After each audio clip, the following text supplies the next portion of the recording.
Lockdown से पहले गीता के घर का नजारा कुछ ऐसा था कि रोहन ऑफिस जाता था और शिविन स्कूल। जिनके घर से जाने के बाद गीता काम खत्म करके बाकी समय आराम करती थी। लेकिन लॉकडाउन के बाद ऑफिस और स्कूल घर में ही खुल गए और इससे गीता का हाल वो तो आपको देखने में ही मजा आएगा।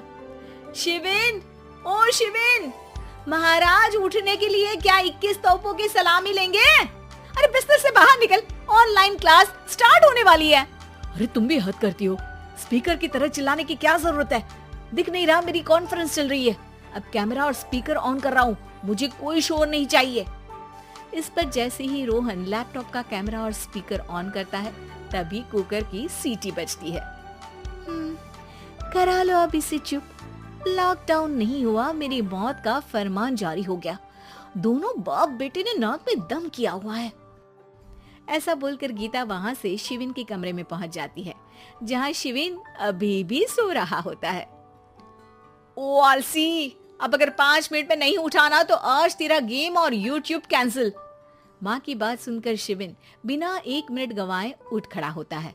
उठ गया, अभी नहाकर भी आता हूँ। ये नाटक कहीं और, मुंह पर गीला कपड़ा मार और पढ़ने बैठ। शिविन की ऑनलाइन क्लास स्टार्ट हो जाती है, जिस पर गीता उसे वहां बिठाकर रसोई में चली जाती है। थोड़ी देर में उसे कमरे से कुछ आवाज सुनाई देती है, जिसे सुनकर वो कमरे में वापस आती है। हाय राम, तुझे क्लास अटेंड करने के लिए बोला था, कैमरा ऑफ करके बिस्तर पर नाचने के लिए नहीं बोला था। मम्मी मुझे कुछ समझ नहीं आ रहा, आप बाद में पढ़ा देना ना, वैसे भी अटेंडेंस तो लगी गई है। हाँ बेटा, जरूर बन जा, तू अभी से हम सबका बाप बन जा। अरे नहीं मतलब कहाँ से लाते हो इतना दिमाग, और पढ़ाई करते हुए ये चला कहाँ जाता है? नाइस क्वेश्चन, दिमाग से पूछकर बता दूंगा।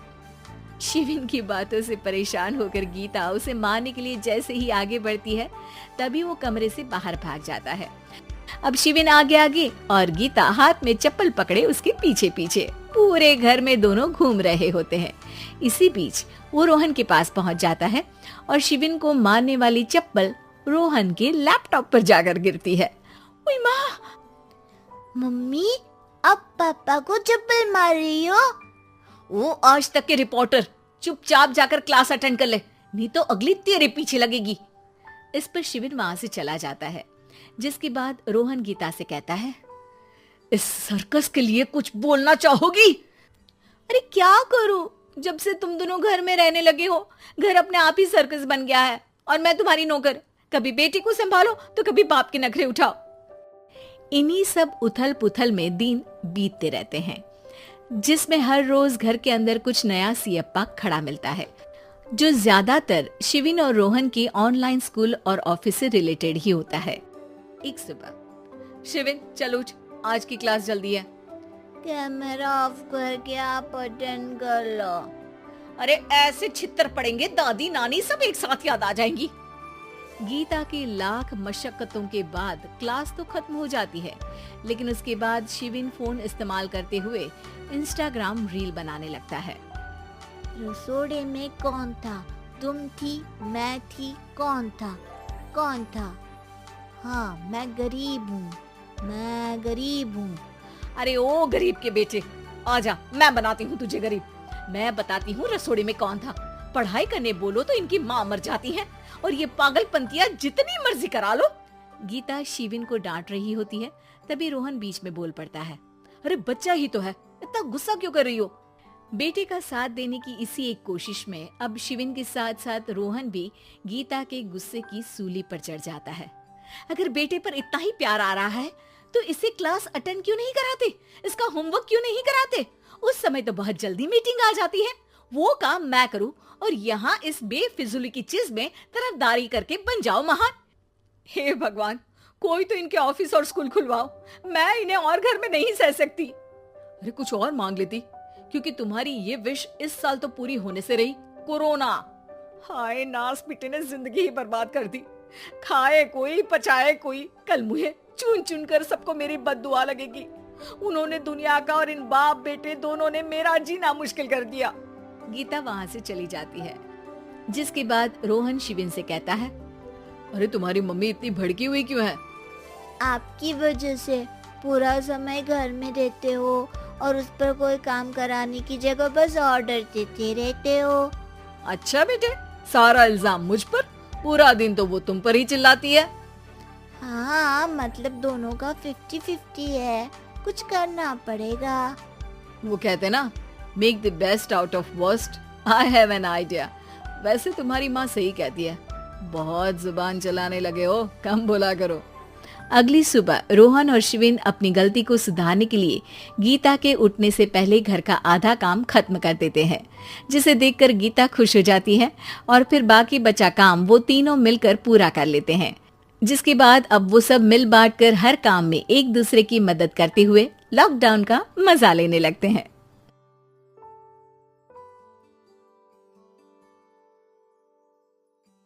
नमिता और उसके मम्मी पापा कचरा उठाने का काम करते हैं, जिस वजह से उनके घर में 2 वक्त के खाने के साथ लोगों की गालियाँ और ताने भी आते हैं। एक दिन नमिता कचरा उठा रही होती है कि तभी फोन में देखते हुए एक आंटी वहाँ नमिता से टकरा जाती है। छी छी, ए लड़की, तू देख कर नहीं चल सकती क्या?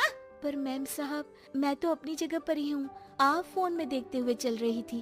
अरे, एक कचरे वाली होकर मुझसे जुबान लड़ाती है। अब घर जाकर दोबारा नहाना पड़ेगा, पूरा गंदा कर दिया, कितनी बदबू आ रही है। ऐसा बोलते हुए आंटी वहाँ से चली जाती है और उनकी बातों से दुखी नमिता आंखों में आंसू लिए काम करती रहती है। इसी तरह दिन बीतते हैं और एक दोपहर नमिता अपनी मस्ती में गाना गुनगुनाते हुए कचरा इकट्ठा कर रही होती है कि तभी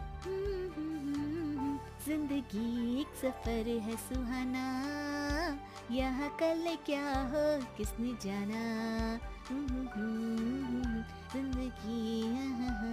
तभी उसकी टक्कर मोहन से हो जाती है। अरे देखकर काम करो। मुझे माफ कर दीजिए साहब, गलती से टक्कर हो गई, मैंने जानबूझकर कुछ नहीं किया। ऐसा कोई जानबूझकर भला करेगा भी क्यों, कुछ नहीं होता।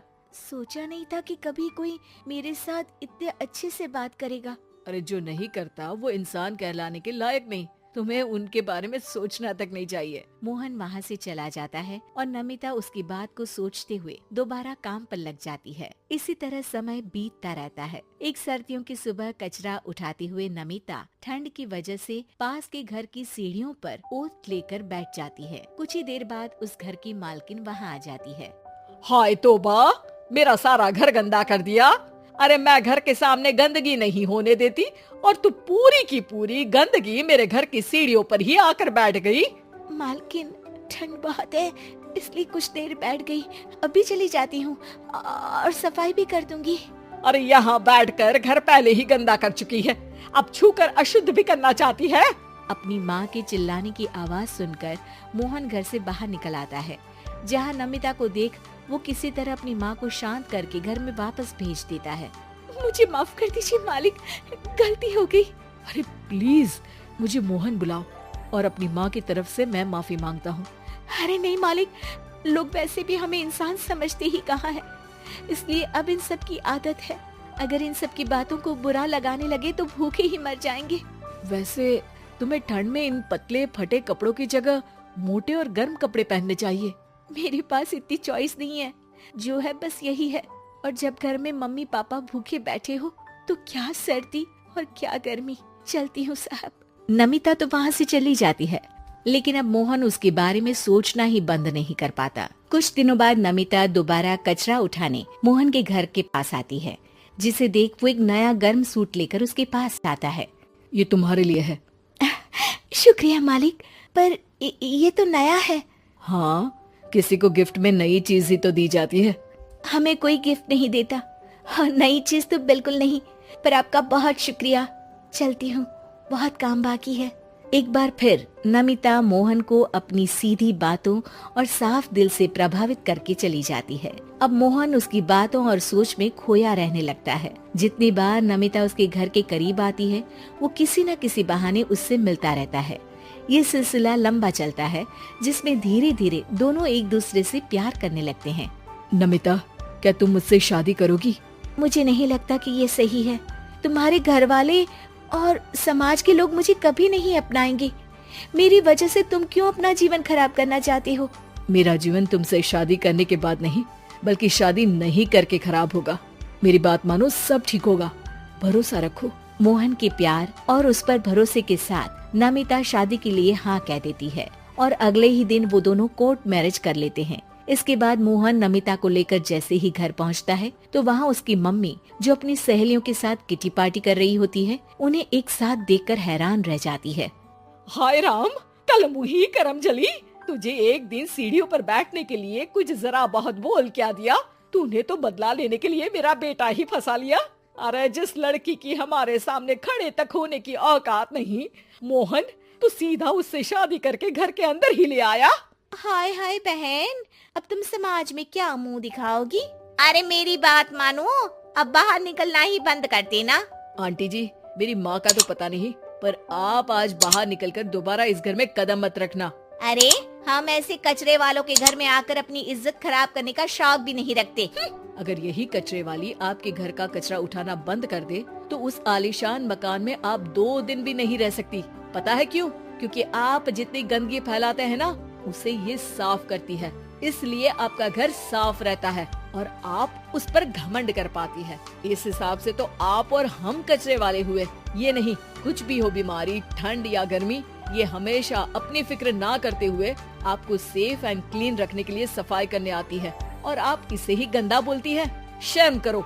मोहन की बात सुन के सबको अपने कहे पर शर्म आने लगती है, जिस पर वो नमिता से माफी मांगते हैं और मोहन की मम्मी भी उसे अपना